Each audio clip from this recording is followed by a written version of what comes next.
itu ya kuliah ada pandai gara-gara lah.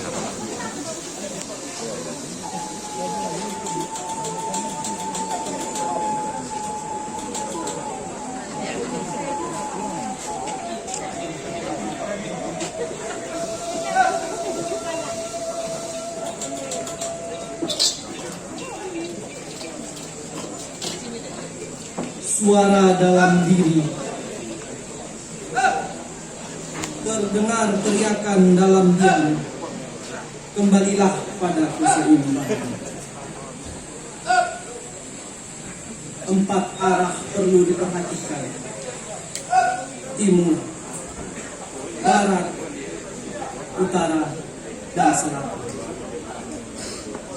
Peliharalah keseimbangan untuk memelihara ekosistem alam.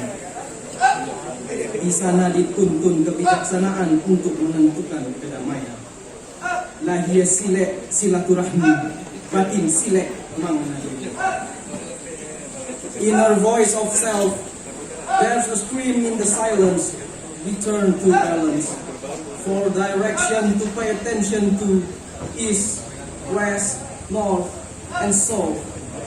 Maintain the balance to maintain the nature ecosystem, where wisdom is demanded to determine peace. Lahir silek silaturahmi, batin silek manganadi.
You and